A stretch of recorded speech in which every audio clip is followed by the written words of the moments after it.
Welcome back. Now with 9/11 and Afghanistan once again coming to Pakistan's aid, no pun intended, the US Congress passed the 9/11 Commission Recommendation Act, which governed aid to Pakistan. Now take a look at what the conditions were back then. Number 1. Close all terrorist camps in Pakistan and Pakistani Kashmir. Number 2. Prevent infiltration across the LOC into India. Number 3. Stop transfer of WMDs to third countries and actors. And number 4. Implement democratic reforms. Those were the conditions for what was a purely military aid package. And unlike today, where for the first time the aid is directed not towards guns but towards butter, there was no outcry and there were only muted accusations of a sellout. Certainly not a whimper from the army, despite the explicit mention of the line of control and India. Now let's take a look at some of these conditions in the Kerry-Lugar bill. Pakistan must cooperate with the US to dismantle nuclear supplier networks and provide access, if needed, to Pakistani nationals associated with such networks. That means access to AQ Khan. But both Musharraf and Zardari have in turn already rejected this demand more than once. And in any case, the nuclear proliferation cat has been out of the bag ever since AQ Khan's very public admissions.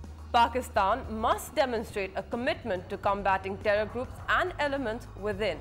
The Pakistani intelligence and military community must be restrained from covertly supporting those attacking coalition forces in Afghanistan and other countries.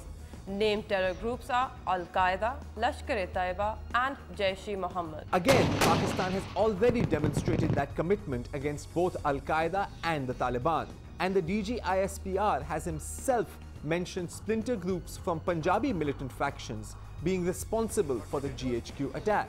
Those finding violations of sovereignty here would do well to ask how Pakistan is served by letting these groups operate. It must be certified that the security forces of Pakistan are not materially and substantially subverting the political or judicial processes of Pakistan. So really, the only condition in the Kerry-Lugar bill that's new is the one that explicitly mentions the army's interference in Pakistani politics. And correct me if I'm wrong, but isn't that what all the long marching was about?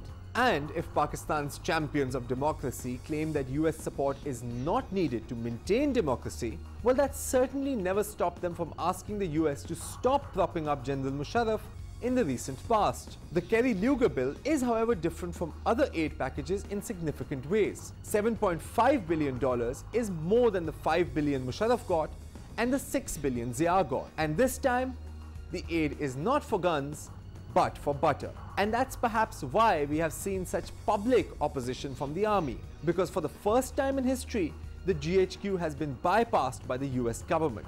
And is it really a coincidence that the PMLN's campaign against the bill began after a midnight meeting with the army chief himself? Over a century ago, British diplomat Lord Palmerston said that states have no permanent friends or permanent enemies. They have only permanent interests.